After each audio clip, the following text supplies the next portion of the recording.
प्रणाम, नमस्कार। कैसे हैं आप सब? हम उम्मीद करते हैं कि आप लोग अच्छे होंगे और प्रभु आपको अच्छे से रखें। ऐसी मंगल कामना के साथ मैं आज आप लोगों के लिए मीराबाई का जो पद है पाठ संख्या 3 काव्य खंड में, उसका मैं आज प्रश्नोत्तर लेकर आई हूँ। तो आप इसे ध्यान से पढ़ेंगे, सुनेंगे और मनन करेंगे। अध्ययन, मनन, लेखन तीनों एक साथ करेंगे। आप देख सकते हैं प्रश्नोत्तर।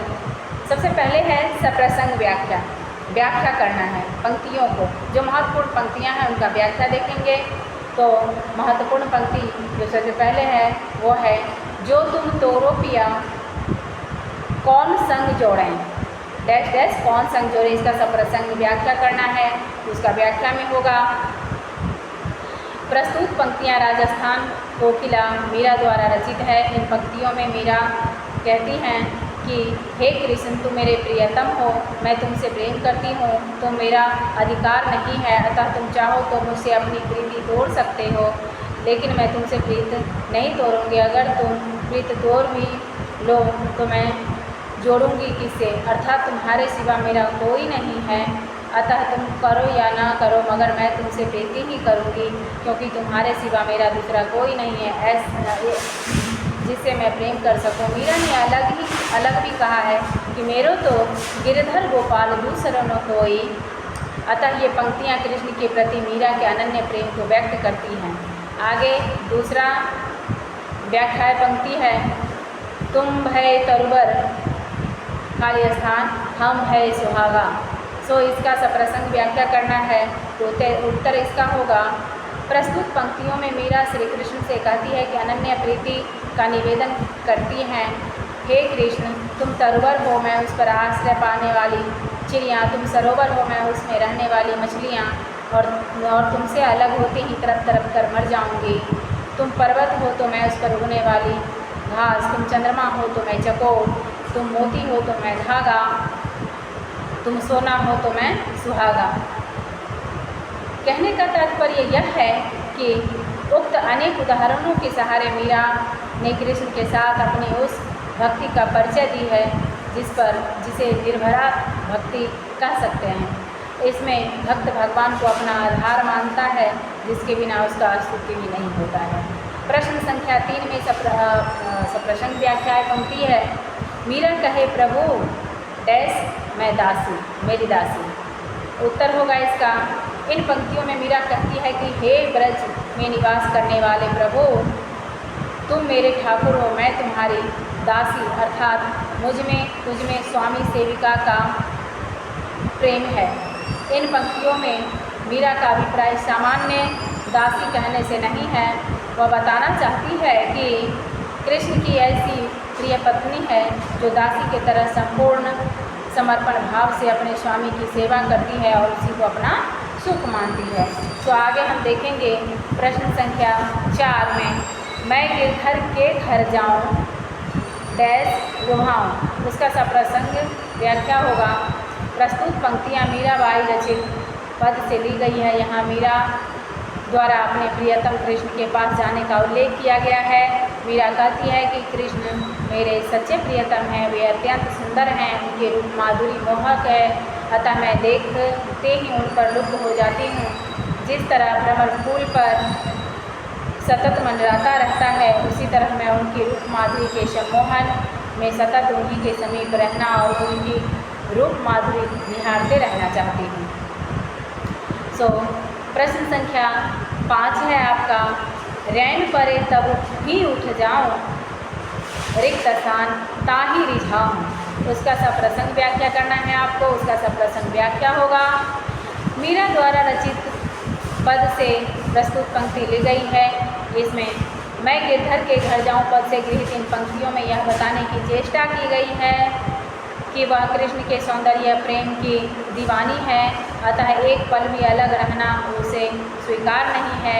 यही कारण है कि जैसे ही रात होती है उनकी सेवा में चली जाती है और भोर होने पर उनसे अलग होती है। दिन में भी उनके साथ खेलती रहती हूँ और इस तरह से चाहे दिन हो या रात, आठों पहर जो है उन्हीं के साथ खेलती या सेवा में रहती हूँ। वे जैसे रिझते हैं उसी तरह रिझाती हूँ। उन्हें जो पसंद है मैं वही आचरण करती हूँ। इस तरह से एक आज्ञाकारिणी प्रेमिका या पत्नी के रूप में सेविका धर्म का तन्मयता से पालन करते हुए उनकी प्रसन्नता पाने के लिए प्रयत्नरत रहती हूँ। सो आगे है आपका प्रश्न संख्या 6, जिसमें जो पहिरावे सोई पहरूं डैश पल रुना रिहाऊं। सो कहते हैं कि मीरा ने अपने प्रस्तुत पंक्तियाँ के माध्यम से संपूर्ण भाव को व्यक्त किया है।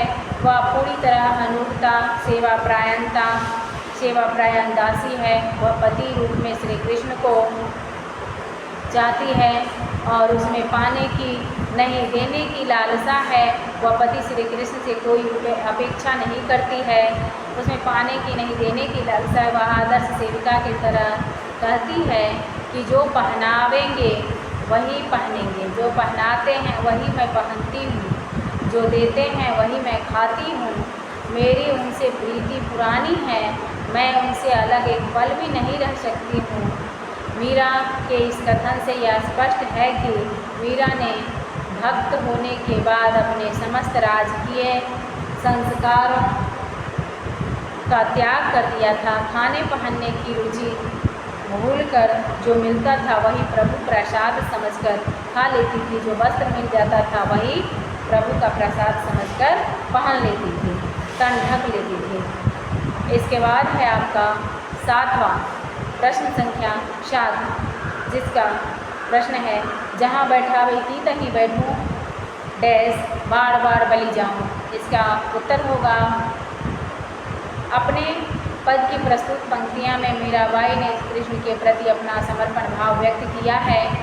वह कृष्ण के प्रेम में दीवानी है, अतः जीवन के सारे क्रियाकलाप शोक दुख कृष्ण का इच्छा का प्रसाद मानकर सादर स्वीकार करती है।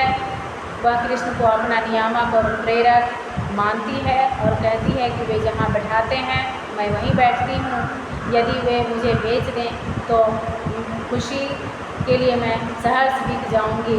प्रभु मेरे गिरधर हैं, अर्थात पर्वत को धारण करने वाले हैं, संकट से रक्षा करने में समर्थ हैं। वे नागर हैं, अर्थात शिष्ट सभ्य संस्कारवान चतुर हैं, अतः मैं बार बार उनको अपने को न्यौछावर करती हूँ। सो ये सब प्रसंग व्याख्याय पंक्ति था। अब हम आगे देखेंगे कि पाठ्य पुस्तक के आधार पर प्रश्न और उनके उत्तर महत्वपूर्ण कौन कौन से हैं। सो पाठ्य पुस्तक के प्रश्न एवं उसके उत्तर देखेंगे। प्रश्न संख्या 1 है, मीरा अपने सच्चे प्रीतम के साथ किस तरह रहने को तैयार है। उसका उत्तर होगा मीरा अपने सच्चे प्रीतम के साथ हर परिस्थिति में रहने के लिए तैयार है। उसके प्रीतम कृष्ण उसे जो पहनने के लिए देंगे वही पहनने को तैयार है। जो खाने के लिए उसके प्रीतम देंगे वही वो खाने के लिए तैयार है और अपनी क्षुधा तृप्त करेगी। जो स्थान रहने के लिए कृष्ण देंगे वही स्थान में निवास करेगी। यदि वे बेच दें तो वह कृष्ण प्रदत्त नई स्थिति में भी रह लेगी। प्रश्न संख्या 2 है आपका,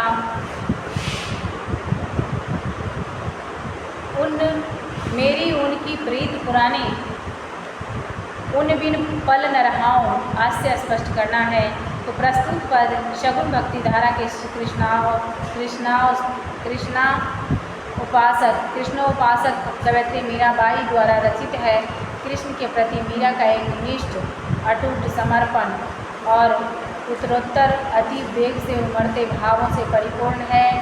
माधुर्य भाव की उत्पत्ति प्रेमानुभूति वशीभूत होकर मीरा कृष्ण और कृष्ण मीरा के प्रति सर्वात्म समर्पण है। वह श्री कृष्ण पर लुट चुकी है, मिट चुकी हैं, श्री कृष्ण के रंग में रंग चुकी है मीरा और उनसे कहती है कि मेरा पुरानी प्रीत है। सो एक पल भी अकेले नहीं रहना चाहती। मीरा का अपने प्रियतम श्री कृष्ण के प्रति सर्वोत्तम समर्पित भाव व्यंजित होता है। मीरा के प्रेम में उमड़ते हुए ऐसे प्रेम वेग सहजी दृष्टि गोचर होता है। सो प्रश्न संख्या 3 है आपका, कृष्ण के प्रति जोड़ने पर भी मीरा प्रीति तोड़ने को तैयार नहीं है। कृष्ण के प्रीति तोड़ने पर क्यों? तो उत्तर होगा उसका कि मीराबाई रूढ़ियों से ग्रसित मध्यकालीन समाज की सामाजिक बंधनों को तोड़कर और नटवर नागर की प्रेम दीवानी बनकर सच्चा प्रियतम के रूप में अपनाया है, वह तो श्री कृष्ण के जादुई पास में इस तरह बंधी है कि उसका अपना अस्तित्व ही उनमें विलीन हो गया है। विधवा मीरा तत्कालीन सामाजिक नियमों के अनुसार सती न होकर श्री कृष्ण के प्रति प्रेम और भक्ति की उन्मत्त घोषणा करती है। उन्होंने श्री कृष्ण को ही अपना वास्तविक पति और प्रियतम स्वीकार करती है। पति को वह कैसे छोड़ सकती है जिसके प्रेम में वह अस्तित्व विहीन हो गई है। कृष्ण के द्वारा प्रीति तोड़ देने पर वह प्रीति जोड़ने को मजबूर है।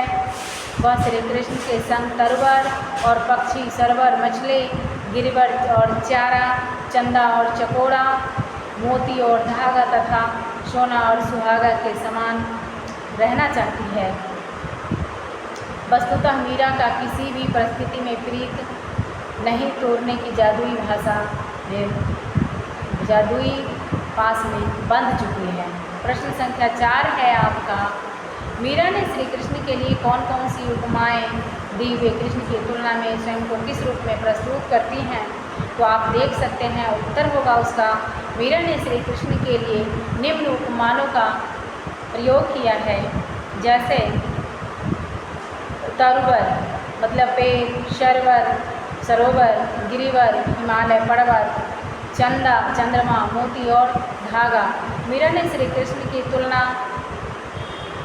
स्वयं को क्रमशः पखिया, पारवी, पक्षी, मछिया, मछली, घास, चकोड़ा, चकोर, चक्रवाक, पक्षी, धागा और सुहागा के रूप में प्रस्तुत किया है। इस तरह से देखेंगे आप। प्रश्न संख्या 5 है आपका, तुम मेरे ठाकुर मैं तेरी दासी, मैं ठाकुर का क्या अर्थ है? उपर्युक्त पंक्ति में आप देख सकते हैं कि क्या वो कह रही हैं कि ठाकुर का क्या अर्थ हो सकता है। तो उत्तर होगा उसका, उपर्युक्त पंक्ति में आगत शब्द का अर्थ स्वामी, मालिक और सर्वस्व, सर्वेश और भरतार, भरण पोषण करने वाला आदि है।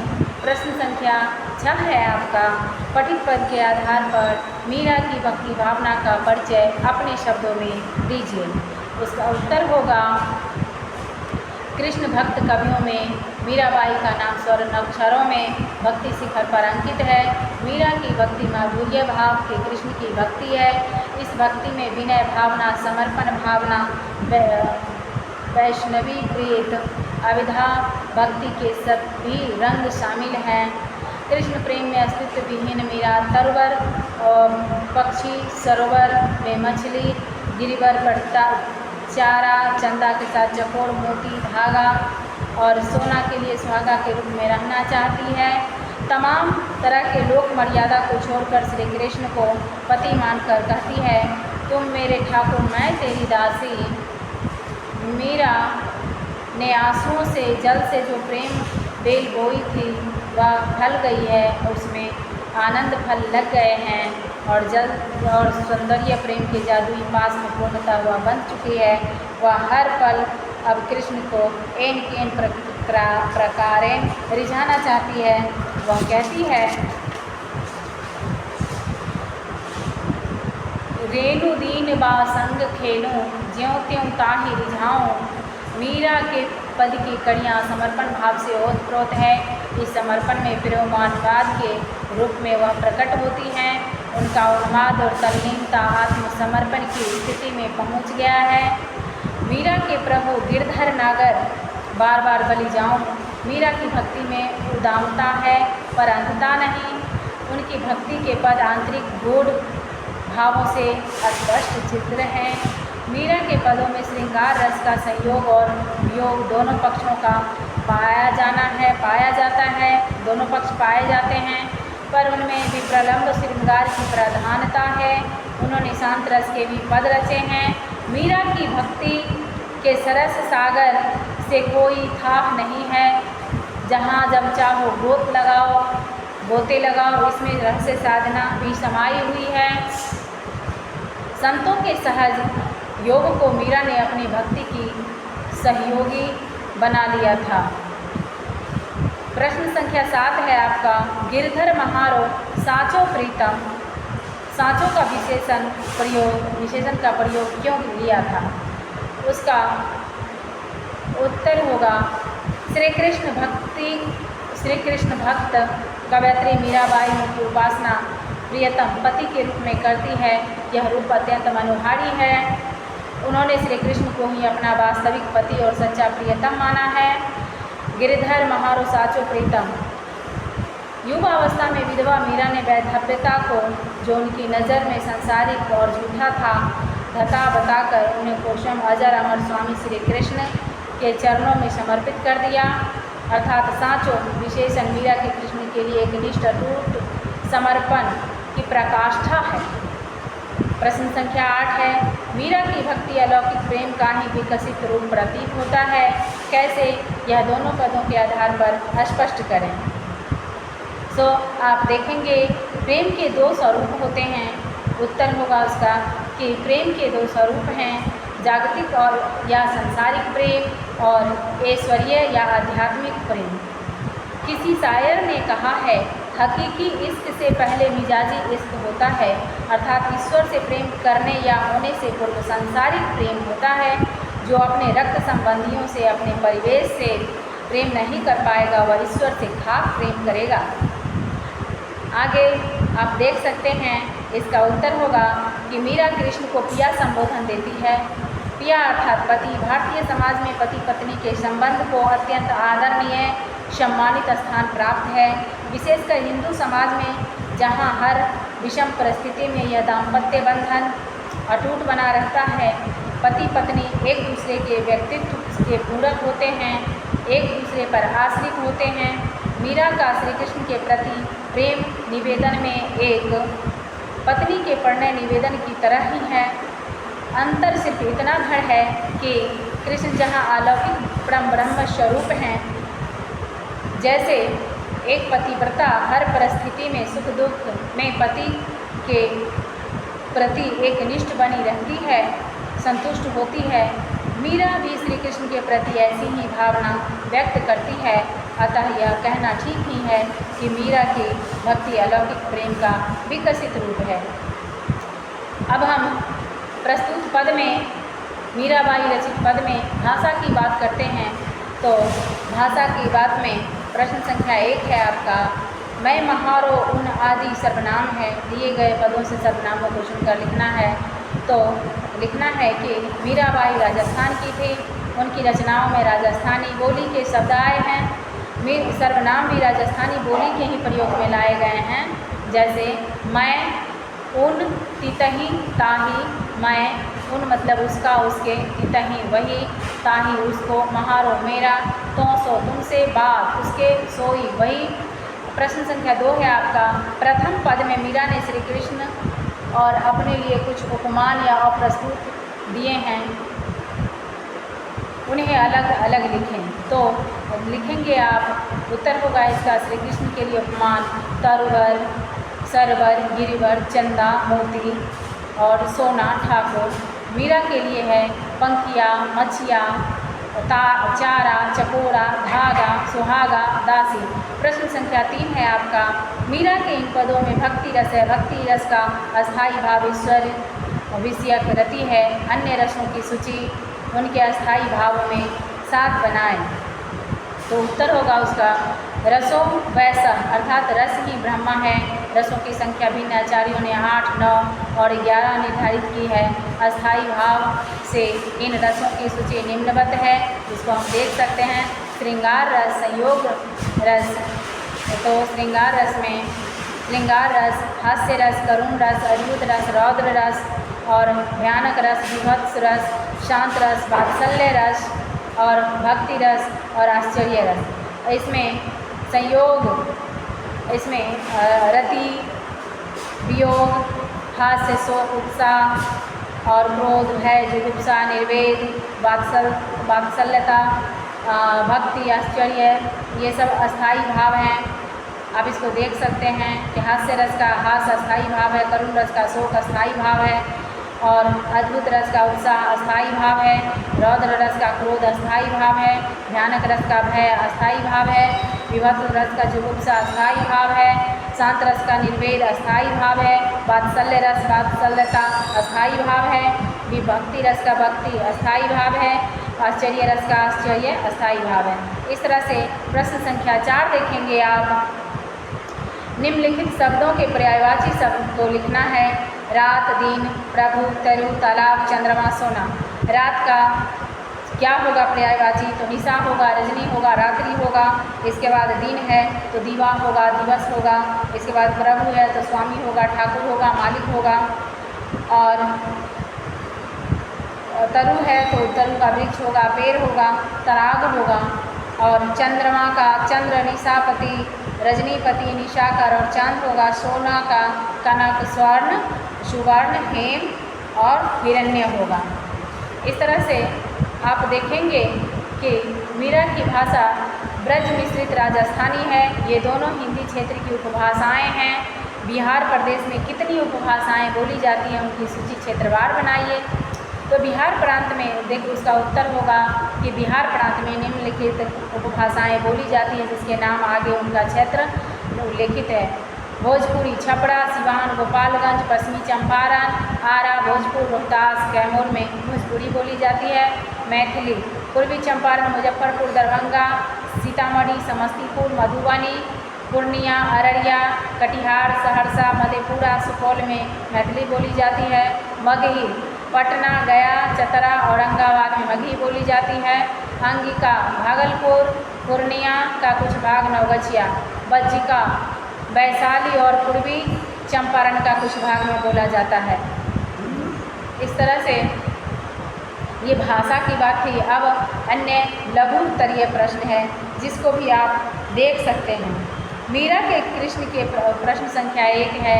मीरा के कृष्ण के प्रति समर्पण भाव का विवेचन करें। तो उसका उत्तर होगा मीरा कृष्ण के प्रति अनन्य भाव से समर्पित है। वह दिन रात कृष्ण के चरणों में पड़ी रहकर उनकी रूप माधुरी निहारना चाहती है या हर तरह से कृष्ण को रिझाना चाहती है। वह ऐसी समर्पिता है कि कृष्ण को पहचाने, जो खिलावे अर्थात जैसा रखना चाहे उन्हीं की दासी बनकर रखना चाहती है। यह समर्पण भाव अपने उत्कर्ष पर पहुंच जाता है जहां वह कृष्ण द्वारा बेचे जाने पर भी बिक जाने के लिए तैयार हो जाती है। सारांशतः यह एक संपूर्ण समर्पिता दासी भाव की प्रेमिका है। तो इसका अब प्रश्न संख्या 2 देखेंगे लघु उत्तरीय का। मीरा की दृष्टि में कृष्ण का क्या स्थान है? तो उसका उत्तर होगा मीरा ने श्री कृष्ण के लिए विशेष शब्दों का प्रयोग अपने प्रसंग में किए हैं। इन शब्दों से कृष्ण के लिए विषय में मीरा की दृष्टि ज्ञात होती है। प्रथमतः मीरा की दृष्टि से गिरिधर रूप है जिसमें उन्होंने पर्वत धारण किया है और घोर वृष्टि की रक्षा की है। अतः मीरा की दृष्टि में कृष्ण सबके रक्षक हैं। और तृतीय मीरा के कृष्ण नागर हैं और सागर वह व्यक्ति होता है जो सभ्य, शिष्ट और संस्कारवान और मृदु वचन एवं आचरण का धनी होता है। अतः मीरा के कृष्ण श्रेष्ठ पुरुष हैं। प्रश्न संख्या 3 है आपका, कृष्ण के प्रति मीरा किस भाव से समर्पिता है? तो उसका उत्तर होगा कि मीरा ने श्री कृष्ण को अपना प्रेमी और पति माना है। स्वभावतः उसने अपने को प्रेमिका के रूप में रखा है, लेकिन उसके प्रेमिका रूप में पत्नी जैसा समर्पण और दासी जैसा भाव मिला हुआ है। एक वाक्य में वह पूर्णतः समर्पिता और सेविका प्रेमिका है जो कृष्ण को खुले शब्दों में पति मानती है। अब हम उससे भी अति लघु उत्तरीय प्रश्न देखेंगे। मीरा कृष्ण से प्रीति क्यों तोड़ना नहीं चाहती? तो उत्तर होगा उसका मीरा श्री कृष्ण से प्रीति इसीलिए नहीं तोड़ना चाहती है कि मीरा की दृष्टि में कृष्ण के समान सर्वगुण संपन्न कोई दूसरा पुरुष है ही नहीं जिससे वह प्रीति कर सके। इसलिए श्री कृष्ण के लिए विकल्पहीन पुरुष हैं। दूसरा प्रश्न है इसका, मीरा ने किन उपमानों के सहारे अपने श्री कृष्ण के संबंध को व्यक्त किया है? तो हम उसमें उत्तर में लिखेंगे मीरा ने सरोवर, मछली, पेड़ और पक्षी, पर्वत, घास, चंद्रमा और चकोर, मोती और धागा तथा सोना, सुहागा जैसे उपमानों द्वारा अपने और श्री कृष्ण के संबंध को व्यक्त किया है। प्रश्न संख्या 3 है इसका, मीरा कृष्ण कैसे व्यक्ति हैं? मीरा के कृष्ण नागर हैं, रक्षक हैं, सच्चे प्रियतम है। यही कारण है कि मीरा की भक्ति कृष्ण में लीन है। मीरा की भक्ति कृष्ण में लीन है।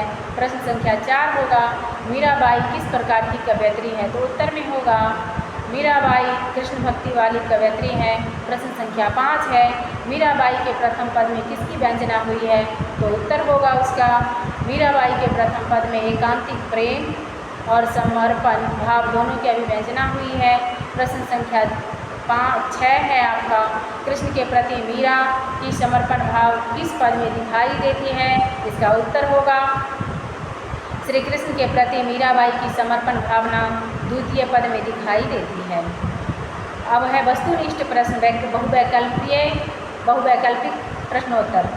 तो इसमें मीराबाई किस काल की कवयित्री है? तो मीराबाई भक्ति काल के कवयित्री है। मीराबाई के उपास्य कौन थे? तो मीराबाई के उपास्य श्री कृष्ण थे। मीराबाई का पद का संकलन किस ग्रंथ में हुआ है?